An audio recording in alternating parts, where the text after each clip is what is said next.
جی بسم اللہ۔ بعض جاہل منکرین حدیث نے امام زہری پر صرف اس لیے تشیع کا الزام لگایا ہے کہ ان کا ترجمہ محض کسی شیعہ کتب رجال میں موجود ہے۔ کسی بھی راوی کا شیعہ کی کتب رجال میں ذکر ہونا اس بات کا قطعی ثبوت نہیں ہے کہ وہ شخص شیعہ ہے، تو یہ الزام بھی امام زہری پر بے بنیاد ہے، جھوٹا ہے۔ کتب جرح و تعدیل اور اسماء رجال میں سے کسی بھی کتاب میں یہ بات نہیں ملتی کہ امام زہری رحمہ اللہ شیعہ تھے۔ اگر کتب رجال شیعہ میں کسی کا ذکر آنے سے اس کے شیعہ ہونے کی دلیل ہے تو پھر حضرت علی بن ابی طالب رضی اللہ عنہ، حضرت حسن، حضرت حسین رضی اللہ عنہم بھی شیعہ ہوئے، لہذا ان ممتاز صحابہ کرام کی روایات بھی قابل حجت نہ ٹھہریں گی، کیونکہ ان کا ذکر بھی کتب رجال شیعہ میں ملتا ہے۔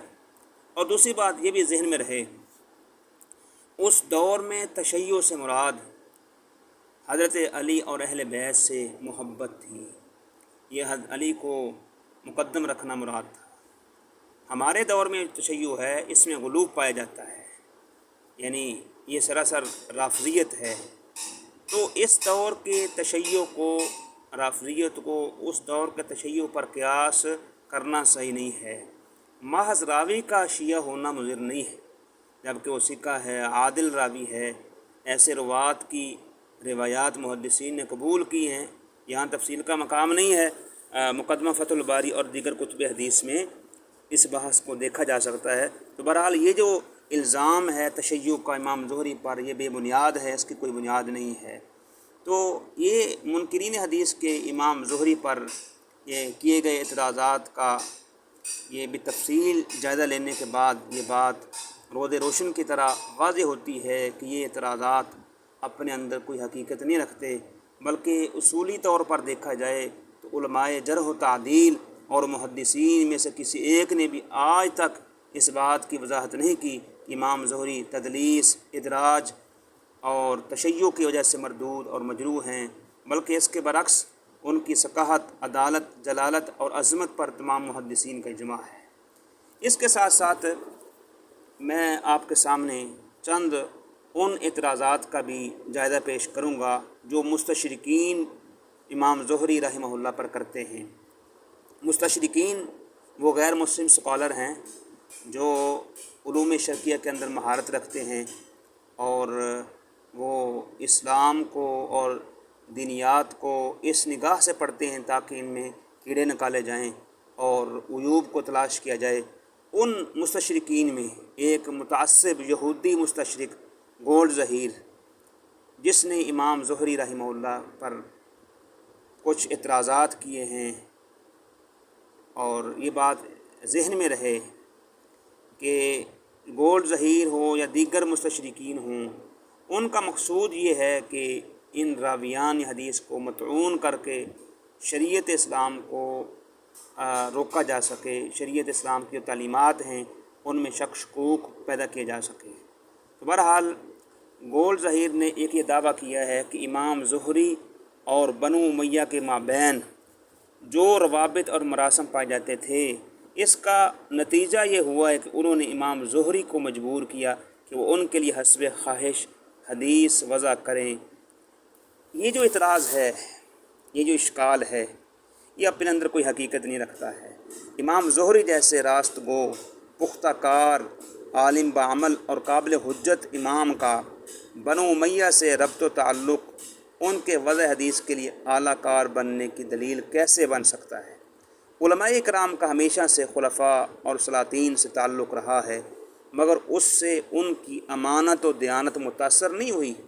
امام زہری جیسے عالم ربانی کا تعلق ان خلفاء کے ساتھ رہا ہو یا ان خلفاء کا تعلق امام زہری جیسے امام کے ساتھ رہا ہو، بہت صورت یہ تعلق اس عظیم المرتبت امام کی امانت و دیانت اور تقوی و پرہیزگاری کو ہرگز مجروح نہیں کر سکتا۔ امام زہری حق گو، محدث اور عالم تھے، انہوں نے امی حکمرانوں کی خواہش کے مطابق ہرگز حدیث نہیں گھڑی۔ امام زہری کا بیان ہے، ایک مرتبہ مجھے ولید بن عبد الملک نے کہا کیا تمہیں یہ بات پہنچی ہے کہ حضرت علی رضی اللہ تعالی عنہ بھی ان لوگوں میں شامل تھے جنہوں نے سیدہ عائشہ صدیقہ پر تہمت لگائی؟ تو کہتے ہیں کہ امام زہری کہتے ہیں کہ میں نے کہا نہیں، ایسی کوئی بات نہیں ہے، سیدنا علی اس میں شامل نہیں، لیکن مجھے تیری قوم کے دو افراد نے ابو سلمہ بن عبد الرحمن اور ابو بکر بن عبد الرحمن بن حارث نے بتایا ہے کہ سیدہ صدیقہ طاہرہ نے ان دونوں کو کہا تھا کہ حضرت علی رضی اللہ تعالی عنہ سیدہ عائشہ رضی اللہ عنہ کے معاملہ میں محفوظ رہے ہیں، مسلم رہے ہیں، یعنی وہ اس میں ملوث نہیں تھے۔ یہ واقعہ صحیح بخاری کے اندر کتاب المغازی میں 4142 حدیث میں یہ موجود ہے۔ تو یہ واقعہ امام زہری کی ایمانت و دیانت کی غمازی نہیں کرتا ہے؟ اس سے معلوم ہوا کہ وہ اموی حکمرانوں کی خواہش کے مطابق حدیث نہیں گھڑتے تھے۔ یہ گول ظہیر کی غلط بیانی ہے، بلکہ یہ ایک اہم سوال ہے کہ امام زہری کو اموی خلفاء کی خواہشات کی پیروی کی ضرورت ہی کیا تھی؟ کیا وہ مال کے طلبگار تھے؟ حالانکہ ایسی بات ہرگز نہیں تھی۔ اس کا اعتراف گول ظہیر نے بھی کیا ہے۔ کیا امام زہری رحمہ اللہ جاہ و منصب کے خواہش مند تھے؟ گول ظہیر اس امر میں بھی ہمارے ساتھ متفق نظر آتا ہے کہ تمام ملت اسلامیہ امام زہری کو عزت و وقار کی نگاہ سے دیکھتی ہے۔ آخری بات یہ ہے کہ امام زہری اور اموی حکمرانوں کے لیے حدیث وضع کرتے تھے، تو پھر ائمہ جرح و تعدیل اور ناقدین حدیث ان کے بارے میں خاموش کیسے رہے؟ خصوصی طور پر سرخیل محدثین اور نقاد حدیث احمد بن حنبل، یحییٰ بن معین اور دیگر جو محدثین تھے، انہوں نے ایسے شخص کو کیوں معاف کر دیا؟ اگر وہ ایسے ہوتے تو کتب اسماء و رجال اور کتب جرح و تعدیل میں ان کے بارے میں لازمی لکھا جاتا۔ علاوہ ازیں اموی خلفاء کے ساتھ تعلقات رکھنے کے باوجود عباسی خلافت کے جو علماء جرح و تعدیل کے امام زہری کی توثیق اور تعدیل کرنے میں اس بات کی زبردست دلیل ہے کہ امام زہری رحمہ اللہ کذب، وضع حدیث اور اہل ظلم کی طرف رجحان رکھنے سے مبرہ تھے۔ لہٰذا یہ جو اعتراض ہے اپنے اندر کوئی طاقت وسعت نہیں رکھتا ہے۔ دوسرا اعتراض جو مستشرق گول ظہیر نے کیا ہے، امام زہری پر یہ اعتراض کیا ہے کہ اموی حاکم عبد الملک بن مروان نے قبہ صخرہ اس لیے تعمیر کرایا تھا کہ وہ اہل شام اور عراق کو خانہ کعبہ کے حج سے باز رکھنا چاہتا تھا۔ عبد الملک نے صخرہ کی تعمیر کو دینی رنگ دینا چاہا، چنانچہ امام زہری نے اس کی خاطر یہ حدیث گھڑی تھی، لا تشد الرحال الا الی ثلاثۃ مساجد۔ یہ صحیح بخاری وغیرہ میں حدیث موجود ہے۔ یہ اس اعتراض کا جائزہ لینے سے پہلے ضروری ہے کہ روشنی ڈالی جائے کہ قبہ صخرہ کی تعمیر کس اموی خلیفہ نے کروائی تھی اور اس تعمیر کے مقاصد کیا تھے۔ مورخین کی قبہ صخرہ کی تعمیر کے بارے میں دو آراء ہیں۔ پہلی جو رائے یہ ہے، جن میں ابو یعقوبی، کمال الدین دمیری، احمد بن عبداللہ کلکشندی اور مجیز الدین حنبلی، ان کے نزدیک قبہ صخرہ کی جو تعمیر ہے عبد الملک بن مروان کے دور میں ہوئی ہے، انہوں نے کروائی تھی، جبکہ امام طبری، امام ابن اثیر، امام ابن کثیر، امام ابن خلدون کے ہاں ولید بن عبد الملک نے کروائی تھی۔ جدید محققین میں محمد علی کرد اور مستشرقین میں یہ گول ظہیر بھی یہ رائے رکھتا ہے کہ عبد الملک نے کروائی تھی۔ ان کی یہ دلیل ہے کہ اس چٹان پر، صخرہ پر جو کتبہ لکھا ہوا ہے اس پر عبد الملک بن مروان کا نام موجود ہے، جیسا کہ اس کی تفصیل علی کردی کی جو کتاب ہے خطط الشام، اس میں یہ بات موجود ہے۔ باقی قبہ صخرہ کی تعمیر کا محرک مقصد عام طور پہ یہی بیان کیا گیا ہے کہ رسول کریم صلی اللہ علیہ وسلم جب معراج پر گئے تو آپ نے اسی مقام سے، یعنی فلسطین بیت المقدس میں، اسی مقام سے براق پر سوار ہو کر اللہ تعالیٰ سے ملاقات کے لیے آسمانوں کی طرف سفر کیا تھا۔ یہ واقعہ بھی بیان کیا گیا ہے کہ معراج کی شب نبی کریم صلی اللہ علیہ وسلم نے پہلے صخرہ پر دست مبارک رکھ کر دعا فرمائی، اور جس وقت آپ صلی اللہ علیہ وسلم آسمانوں کی طرف تشریف لے جانے لگے تو چٹان آپ صلی اللہ علیہ وسلم کی تعظیم کے لیے بلند ہوئی لیکن نبی کریم علیہ الصلوۃ والسلام نے اپنے دست مبارک سے اسے روک دیا اور وہیں رک گئی۔ یہ بات سفر نامہ جو ناصر خسرو کا ہے اس میں یہ بات موجود ہے۔ ڈاکٹر مصطفیٰ صبائی رحمہ اللہ نے یہ جو گولڈ ظہیر کا اعتراض ہے اس کا تفصیلی طور پر اپنی کتاب السنہ و مکاناتہا میں جواب دیا ہے، جس کا خلاصہ آپ کے سامنے پیش کرتے ہیں۔ معتبر جو مورخین ہیں وہ لکھتے ہیں کہ معتبر مورخین مثلا ابن عساکر ہیں، ابن اسیر، طبری، ابن کثیر، ابن خلدون کے نزدیک صخرہ کی تعمیر ولید بن عبد الملک کے ہاتھوں انجام پائی ہے۔ صخرہ کی نسبت عبد الملک بن مروان کی طرف کرنا درست نہیں ہے۔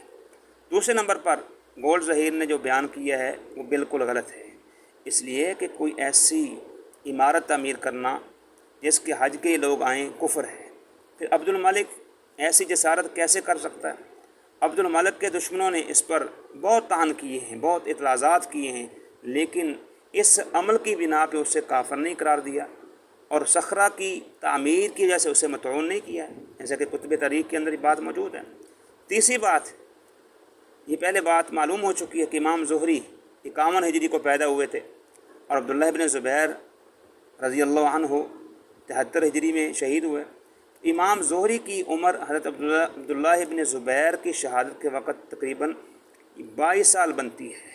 یہ کس طرح صحیح ہے کہ اس قدر چھوٹی عمر میں امام زہری پوری امت اسلامیہ میں اس قدر مشہور ہو گئے ہوں، کہ اس حد تک مشہور ہو گئے ہوں کہ ان کی صخرہ کا حج کرنے سے متعلق جو وضع کردہ حدیث کو عام طور پر لوگوں نے قبول کر لیا؟ یہ کیسے بات ہو سکتی ہے؟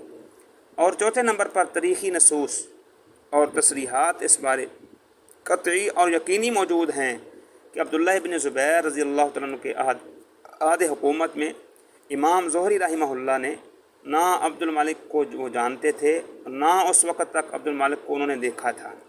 امام ذہبی اور ابن عساکر نے امام لیث بن سعد کے حوالے سے لکھا ہے کہ امام زہری پہلی مرتبہ خلیفہ عبد الملک کے پاس 82 ہجری میں آئے تھے۔ اس سے بھی اس بات کی نفی ہو جاتی ہے کہ انہوں نے ان کی وجہ سے حدیث کو گڑھا ہے۔ لہٰذا امام زہری کی عبد الملک سے پہلی ملاقات یقیناً حضرت عبداللہ ابن زبیر کی شہادت کے بعد ہوئی۔ لہٰذا یہ بات کیسے صحیح ہو سکتی ہے کہ امام زہری نے اپنے دوست عبد الملک کی خواہش کو پورا کیا اور ان کے لیے بیت المقدس کے لیے یہ حدیث لا تشد الرحال وضع کی تاکہ لوگ ابن زبیر کے دور میں خانہ کعبہ کے بجائے قبہ صخرہ کا حج کریں۔ پانچویں بات یہ ہے کہ امام زہری رحمہ اللہ اس حدیث کو بیان کرنے میں متفرد نہیں ہیں۔ یہ حدیث کی اکثر کتابوں میں موجود ہے۔ امام زہری کی سند کے علاوہ دوسری سانید سے بھی مروی ہے، بلکہ امام بخاری نے اس حدیث کو حضرت ابو ہریرہ کے علاوہ حضرت ابو سعید خدری سے بھی روایت کیا ہے، جس کی سند میں امام زہری نہیں ہے، جیسا کہ آپ صحیح بخاری کتاب فضل الصلاۃ فی مسجد مکہ میں آپ دیکھ سکتے ہیں۔ اس میں شعبہ عبد الملک سے وہ قضا سے وہ ابو سعید خدری سے بیان کرتے ہیں۔ اسی طرح امام مسلم نے اسے ابو ہریرہ سے ابو سعید خدری سے 3 مختلف اسانید سے روایت کیا ہے۔ ایک سند میں امام زہری ہے اور دوسری 2 سندوں میں ایک جو ہے قتیبہ، جابر، جریر، عبد الملک بن عمیر قضا ابو سعید سے مروی ہے، اور دوسری سند میں عبد الحمید عمران بن ابی انس سے بیان کرتے ہیں، وہ سلمان اغر سے، وہ ابو ہریرہ سے نقل کرتے ہیں۔ یہ صحیح مسلم میں کتاب الحج کے اندر یہ بات موجود ہے۔ تو اس سے بات یہ حقیقت کھول کے واضح ہو جاتی ہے کہ امام زہری رحمہ اللہ اس حدیث کو بیان کرنے میں منفرد نہیں ہے، جیسا کہ گولڈ ظہیر نے دعویٰ کیا ہے۔ فرض محال امام زہری نے یہ حدیث عبد الملک بن مروان کی خوشنودی کے حصول کے لیے وضع کی تھی، تو پھر اس میں قبہ صخرہ کی فضیلت کیوں نہ بیان کی؟ کیونکہ اس میں تو مسجد اقصیٰ کی فضیلت ہے، مسجد اقصیٰ میں نماز پڑھنے کا ذکر ہے، تو مسجد اقصیٰ اور قبہ صخرہ میں زمین و آسمان کا فرق ہے، یہ کیسے حدیث کے فٹ ہو سکتی ہے؟ اسی طرح اس حدیث کو امام زہری نے اپنے شیخ سعید بن مسیب سے روایت کی ہے، اور یہ بات واضح ہے کہ امام زہری نے اگر از خود اس حدیث کو بنو امیہ کے خواہشات کو پورا کرنے کے لیے سعید بن مسیب کے نام سے وضع کی ہوتی تو سعید اس بہتان افتراء پر ہرگز خاموش رہنے والے نہ تھے۔ بلکہ وہ فوراً تردید کرتے۔ سعید بن مسیب کا انتقال 94 ہجری میں ہوا ہے، یعنی حضرت عبداللہ بن زبیر کی شہادت کے 20 سال بعد وہ فوت ہوئے، اس لیے یہ بھی نہیں کہا جا سکتا کہ ان کو یہ خبر نہ ہوئی۔ آخری بات یہ ہے کہ اس حدیث میں 3 مساجد، بیت اللہ، مسجد نبوی، مسجد اقصیٰ کی جو فضیلت بیان کی گئی ہے وہ فضیلت نماز کی ہے، حج اور طواف کی فضیلت ہرگز نہیں۔ لہٰذا اس حدیث سے قبہ صخرہ کے طواف کا استدلال کرنا قیاس مع الفارق ہے۔ گول ظہیر نے اس حدیث کا ترجمے میں غلطی کی ہے، اس نے حج کا معنی کیا ہے، حالانکہ اس حدیث میں حج کی ادائیگی کی فضیلت کی بات نہیں ہو رہی، نماز کی ہو رہی ہے، جیسا کہ حافظ ابن حجر رحمہ اللہ نے لکھا ہے کہ لا تشد الرحال الى مسجد من مساجد للصلاة فیہ غیر هذه الثلاثہ، یعنی نماز کی ادائیگی کے لیے ان 3 مساجد کے علاوہ کسی اور مسجد کی طرف سفر نہ کیا جائے۔ یہ فتح الباری میں کتاب الصلاۃ میں حافظ ابن حجر نے بات نقل کی ہے۔ غرض یہ حدیث مشہور ہے جس کو امت نے شرف قبولیت سے نوازا ہے۔ محدثین اور ائمہ کرام کا اس حدیث کی صحت مقبولیت پر اجماع ہے۔ اس حدیث کی بنا پہ تمام اصحاب علم کا اتفاق ہے کہ بیت المقدس میں نماز پڑھنے کے لیے سفر کرنا مستحب ہے، بلکہ حضرات صحابہ میں عبداللہ بن عمر وغیرہ کا سفر کرنا ثابت ہے۔ حج کا سفر کسی نے مراد نہیں لیا، یہ صرف متعصب مستشرق گول ظہیر اور اس کی ذریت نے مراد لیا ہے، جو ان کی ذہنی اختلاط ہو سکتا ہے، حقیقت کے ساتھ اس کا کوئی تعلق نہیں ہے۔ آخری جو اعتراض ذکر کر کے بات کو ختم کرتے ہیں، ایک اعتراض اور طعن یہ بھی کیا جاتا ہے کہ امام زہری نے خود اعتراف کیا ہے کہ خلفاء نے ہمیں حدیث لکھنے پر مجبور کیا ہے۔ گول ظہیر کا دعویٰ ہے کہ بروایت معمر زہری نے خود اعتراف کیا ہے کہ عمراء نے ہمیں حدیثیں لکھنے پر مجبور کیا تھا۔ اس سے معلوم ہوتا ہے کہ امام زہری حکومت وقت کی خواہشات کی تکمیل کے لیے حدیث وضع کرتے تھے۔ یہ اعتراض بھی گول ظہیر کی تحریف کا کرشمہ ہے۔ اصل میں گول ظہیر نے جس عبارت سے یہ بات اخذ کی ہے اس میں اسے غلطی لگی ہے، یا جان بوجھ کے اس نے یہ افسانہ گھڑا ہے۔ یہ جو عبارت ہے اکرہنا علیہ ہؤلاء الامراء، کہ یہ معنی سمجھے ہیں کہ امام زہری نے خود اعتراف کیا ہے کہ حکمرانوں نے ہمیں مجبور کیا ہے۔ گول ظہیر نے جو عبارت نقل کی ہے وہ ایسی تحریف پر مشتمل ہے کہ جس سے معنی مفہوم یکسر بدل جاتا ہے۔ مستشرق نے یہاں سے یہ روایت سے یہ نقل کیا ہے، خطیب بغدادی کی کتاب تقیید العلم سے اس بات کو نقل کیا ہے، وہ عبارت حسب ذیل ہے، آپ سماعت کریں۔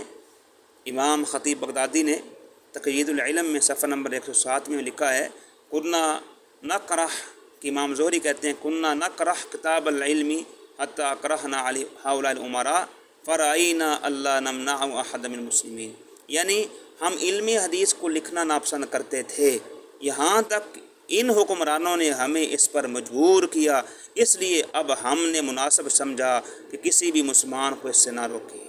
اس روایت کو سمجھنے کے لیے، اس گفتگو کو سمجھنے کے لیے یہ بات پیش نظر رکھی جائے کہ عرب معاشرہ میں بعض محدثین حدیث لکھنے سے روکتے تھے تاکہ لوگ اپنے حافظے پر اعتماد اور انحصار کریں۔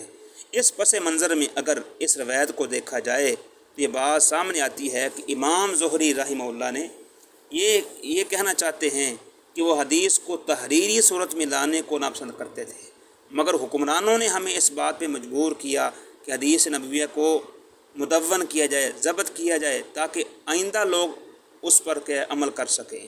چنانچہ گول ظہیر کا یہ کہنا کہ حکمرانوں کے مجبور کرنے سے محدثین نے حدیث گھڑی ہیں، یہ ایک صاف جھوٹا الزام ہے جس کا حقیقت سے کوئی تعلق نہیں ہے، اور نہ ہی مذکورہ روایت سے بات واضح ہو رہی ہے۔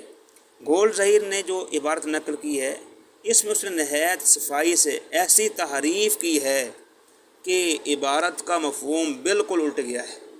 میرے بھائیوں، اصل واقعہ جیسا کہ حافظ ابن عساکر نے، امام ابن سعد نے، امام عبدالرزاق نے بیان کیا ہے، یہ تذکرۃ الحفاظ اور تاریخ دمشق میں موجود ہے کہ امام زہری اور دیگر ائمہ محدثین ان کا طریقہ کار تھا کہ وہ لوگوں کو احادیث لکھاتے نہیں تھے۔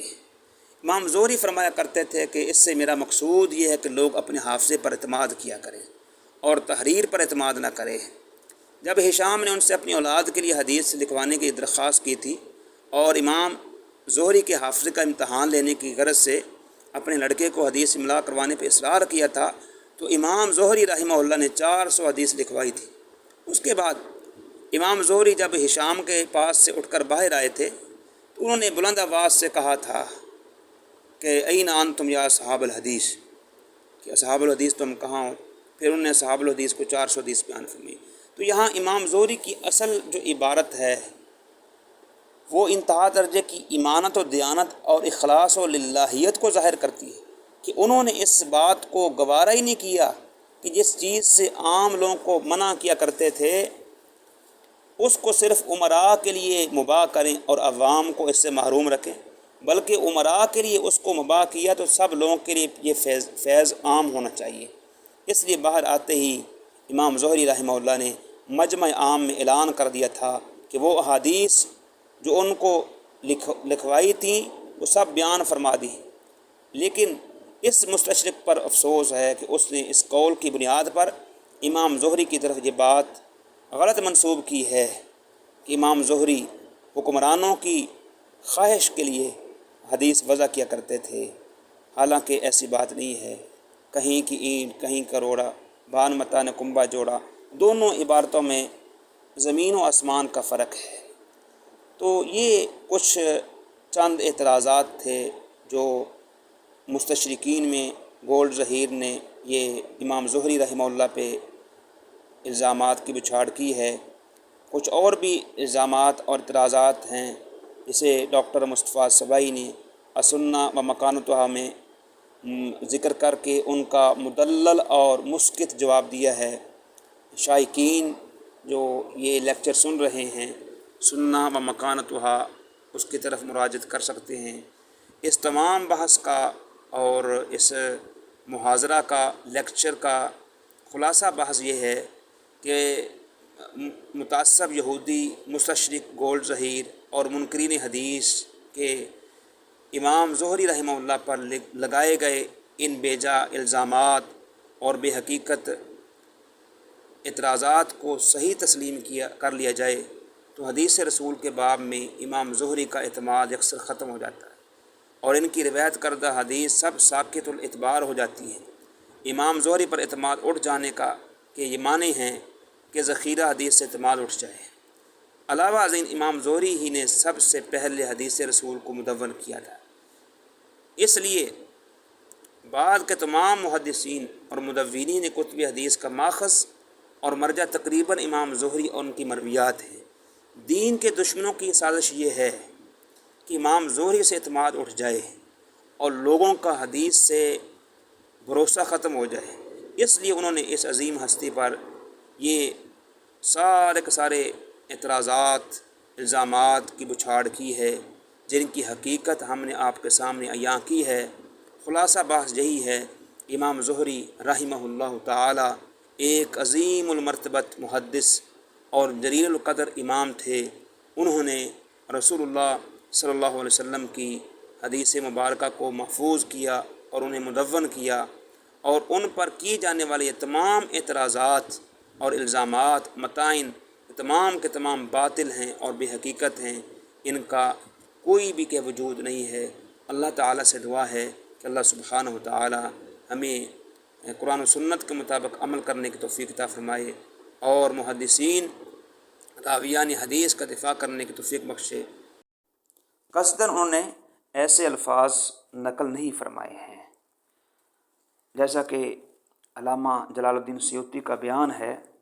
انہوں نے تدریب الراوی میں لکھا ہے کہ وعندی انما ادرج لتفسیر غریب لا یمنع ولذالک فعل الزہری وغیر واحد من الائمہ، کہ میرے نزدیک متن حدیث کے غریب اور مشکل الفاظ کی توضیح و تفسیر کے لیے ادراج ممنوع نہیں ہے، جیسا کہ بعض اوقات امام زہری اور دیگر محدثین میں سے کوئی ایک کسی لفظ کی توضیح تفسیر بیان کر دیتا ہے۔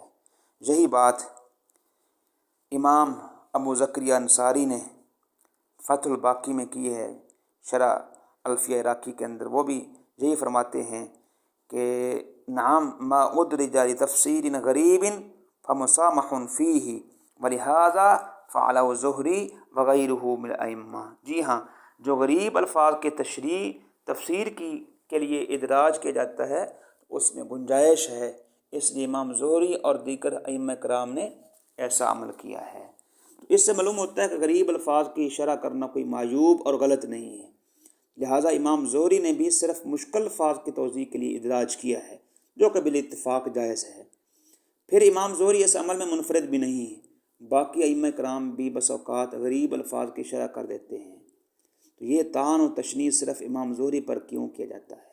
تو اس حقیقت سے آپ آشنا ہو گئے ہیں کہ جان بوجھ کر منکرین حدیث امام زہری پر ادراج کی تہمت لگاتے ہیں، یہ غلط ہے۔